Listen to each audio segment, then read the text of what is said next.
friends, Heidi here from Rain Country. God is good all the time. Well, I have an interesting video today, and this really can go hand in hand with any kind of individual supplementation you do, whether it be calcium, magnesium, and so on. But today my focus is on vitamin D, which will include talking about signs of toxicity as well as signs of deficiency and the foods that are rich in vitamin D3 and in D2.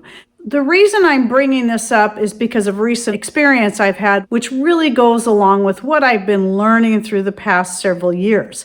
Now, anyone who's been following me for any amount of time knows that I'm not a huge promoter of supplementation, except for when you really need it. And one of the ones that I am most likely to take besides vitamin C is vitamin D. And typically I only do that during the winter months. And here's something that I've been seeing a lot when it comes to different nutrients. D3 and magnesium are two of the ones I've been seeing pushed quite a bit, as well as iodine, saying everybody needs it and everybody's low in that. But it's actually not true. And I kind of even wonder, just like with Big Pharma always finding ways to scare people into getting on their medication, if certain supplement companies aren't the ones behind this push for getting people to take high doses of this, that, and the other thing. Now, I'm going to share what brought me to this about the vitamin D3, even though it's one that I have been taking on a regular basis just through the winter months.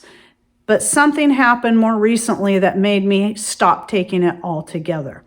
So I'll share that later. First, I want to show you the comparisons of vitamin D deficiency to vitamin D toxicity, and this is very important. So some signs of deficiency are hair loss, skin rashes, brittle bones and bone loss, low immunity, dementia and Alzheimer's, hypertension, heart problems, and depression. Now let me read to you the signs of vitamin D toxicity. You're going to find some things are the same as with a deficiency. And those common ones are hair loss, skin rashes, and bone loss. So that's interesting. Now some that vary would be that high doses of vitamin D can cause excess calcium buildup in the blood, which is called hypercalcemia, which can lead to nausea, vomiting, bone pain, and kidney stones, and if continued, can become very serious. Now, one thing that a person can do to help prevent the hypercalcemia is to take vitamin K2 with your D3, and you'll hear that one preached quite a bit.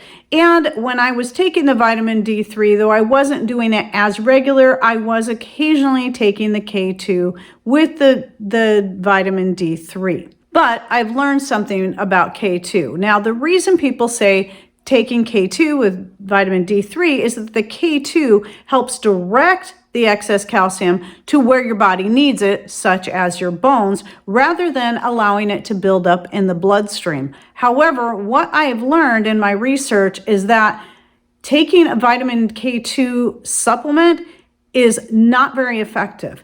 It's going to be far more effective if you're getting it from its natural food sources. So what I'm going to do is I'm going to read to you the foods that are high in D3, and then I'm going to read to you the foods that are high in K2. So the foods high in D3 would be your cheeses, egg yolks, fatty fish, butter, and liver. That can be beef, chicken, whatever. And now let me read to you the foods that are high in K2. Cheese, egg yolk, fatty fish, and eel in particular, butter, and liver. Then there's the added one of fermented foods. K2 is not found in plant products. Now, the only reason you're going to find it in fermented foods, so you could eat kimchi and such and get some K2 in there, it is because of the bacteria in the fermented foods. That's where you're getting the K2 from. It's just like B12.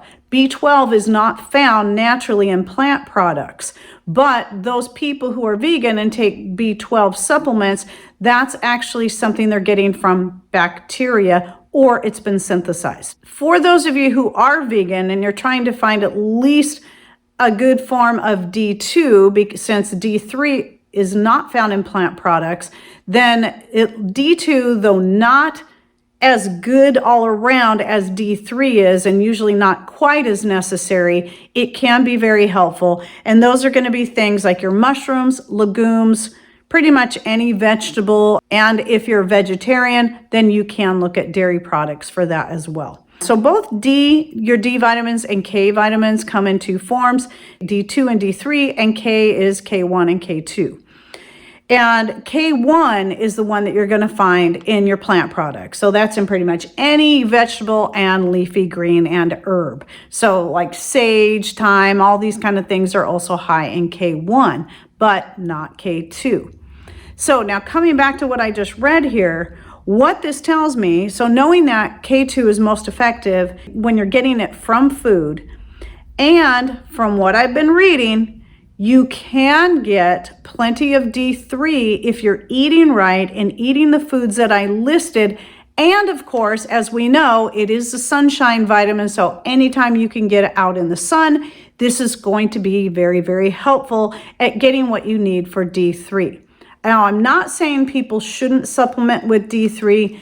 Just make sure you're listening to your body. I don't care. Even if you've gone in and you've had blood tests saying that you're low on D3 and you need to start supplementing with it, I would still suggest starting with your more natural forms first. I also know the arguments I repeatedly hear that our food supply is depleted of nutrients, and I do believe there's some truth in that. But I also believe that when we're getting the foods in their most natural, wholesome, organic form, especially when there are things that we're raising ourselves, I do believe we can still get a great amount of the nutrients from our food. So anyway, just look into it for yourself before you start supplementing, because too much can have the same effects as too little, or even worse if you take high doses. So let me go ahead and share my little testimony on this. Now, the vitamin D3 that I've been taking is from Now Foods. I've been taking the same one for years, never had a problem with it. But I would wait until the winter time when my hair started falling out more than what its normal amount should be. And then I'd say, oh, time for me to start taking my D3. And then I would start taking a capsule a day. If my hair fallout was in great amounts and I felt I needed more, I would take two, one in the morning and one in the evening. And those capsules were 5,000 IUs. Now, what I read, and I'm not saying I necessarily trust this, because this is just on medical and health websites that are very likely funded by Big Pharma, but they recommend no more than 600 IUs per day. Now, I do strongly believe some people need more than that per day, but it's also going to depend greatly on the person. But I know people who are taking like 3 times the amount of IUs than what I was taking with the 1 capsule per day. And apparently they're doing good on it. And they're also taking K2, though I'm not sure how good that's helping to prevent hypercalcemia, since K2 doesn't seem to be as effective when you're taking it in a supplement form. So I can't testify to that, but I can tell you what happened to me this year.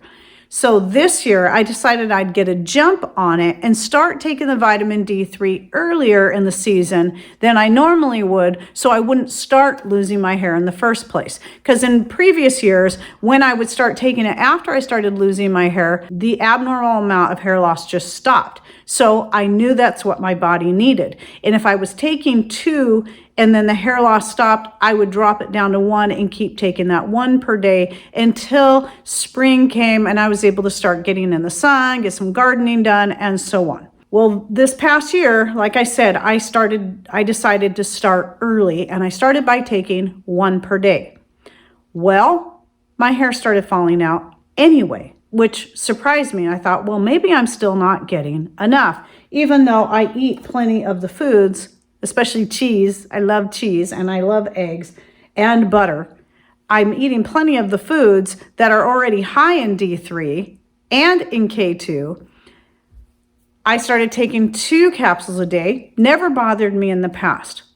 My hair fallout got worse. It just kept falling out more and more. But instead of increasing the amount I decided to stay with what I was doing, thinking maybe I'm just needing a little bit more. I just need to keep doing what I'm doing. Then came the skin rash, and it started spreading all over my whole body. It wasn't so much a visible rash, just a lot of itchiness, constantly feeling like there's something in my skin. Now, there's a lot of things with rashes. You can accredit anything. It could just simply be that that's part of my menopause stage that I'm going through, the itchy, crawly skin. But this seems something different, and it came on suddenly. Well, there was a whole lot of things that happened differently about that same time. And that one was increasing my vitamin C uptake. Shortly before that, another was the increasing the use of castor oil in various things. And then when I started getting the itchy rash, I started using the castor oil more. Well, too much castor oil can also cause skin rashes, so I stopped doing that. But I was still taking the vitamin D3, and the skin rash just kept getting worse. And so I kept doing research. I looked up to see if it was this, that, the other thing. What else could it possibly be that maybe I've been doing differently lately? And I really couldn't narrow it down. I was eating lots of grapefruit. I thought maybe it was that. I stopped eating the grapefruit. That did nothing for me. It didn't change anything. And finally, I narrowed it down to having to be the vitamin D3, which even though it didn't make sense, it was the only thing I found that correlated when I was looking up the symptoms. And I stopped taking it entirely, not even a single capsule per day. And immediately, the hair fallout slowed back down to what should be normal. I mean, we all lose hair every day. That's just part of having hair. But we all know the difference between what's normal loss and what's more than normal. And the rash has been easing up. Now, I'm still itchy, but I'm thinking it's going to take time for it to fully eliminate from my body. Because what I'm thinking happened was because I started taking the D3 early, and even though I'm eating the same foods I always have, maybe at this time in my life, I'm not needing as much as I have in previous years. Maybe I'm getting enough sunlight through the windows during the winter. I don't know really what it is, but I did become certain that what it was just too much vitamin D, period.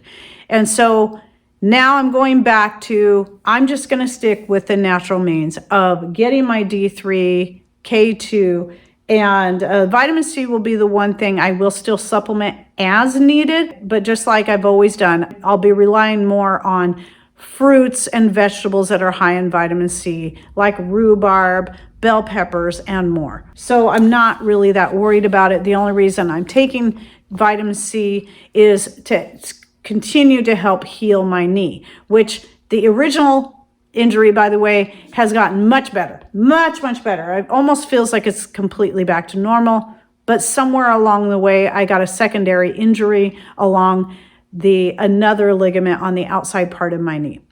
So now I'm trying to heal that up. And I don't even know when I did that, but it just stands to reason. Usually when you get one injury, there's another that will follow shortly behind it because it's compensating for the original injury. And that's all I think it is. So I do notice that when I'm taking the vitamin C, it eases the cramps. But anyway, that's a side issue. Regardless, once that knee is fully healed up, I'm not going to be taking the vitamin C anymore like that unless I absolutely need it. But like I said, I stopped taking it entirely for a while. And but then my knee cramps returned, and once I'd pretty much ascertained it was the vitamin D and not the vitamin C, I started taking that again, and still my hair hasn't started falling out again, and my skin rash is still slowly easing up. It's just that is taking longer for me to see a difference. So anyway, I wanted to bring this up because I think it's a very, very important. So again, this applies not just to your D vitamins, but any of your vitamins. It's all going to depend on your diet, your activity, and what your body really needs. Now, for me, there's a lot of minerals I have to be very careful with because of my Italian ancestry and the thalassemia. I cannot take iron supplements at all. They will make me very sick. Taking any kind of iodine supplement also makes me sick, and so does certain other metals when I consume them, like copper and zinc. Silver is about the only thing I can take that doesn't make me feel sick. So I know and I listen to my body and I know what I can and cannot take. So when people are preaching at everyone else that you should be taking more magnesium and everybody should be taking iodine, well, that's not true. Don't listen to that just because a bunch of people are saying that everybody should, because we're all going to be unique and different in what our bodies need. And it's all going to depend on our health conditions. And again, what we're even eating and how we're living, how active we are, how much we're getting outside and getting fresh air and sun and getting our hands or feet into the dirt and collecting the minerals and enzymes from there. All these things can have a very big difference on what we really need and if we need to supplement at all. So anyway, there's my little piece on that. And any thoughts or ideas that you have on this, please share down below. I specifically want to hear testimonies one way or the other, be it you had too much vitamin D, not enough vitamin D, and how stopping or taking more has changed you, or what are some better ways that you've taken that, and not just the vitamin D, but any other vitamins or minerals that you started taking and they either helped you or they were detrimental to you. Because I think it's important we see the whole picture on all these, because remember, anyone who's selling a pharmaceutical or a supplement, they have something to sell and they have money to make off you. And if they're pushing it and telling you you need it, you better double check and make sure, or if you start taking it, really listen to your body. Pay attention every time you start anything new, even if it's an entirely natural whole herb that you're taking to help with any kind of ailment. Always listen to your body. All right, well, I hope you enjoyed this video. Thanks for watching. Take care and God bless.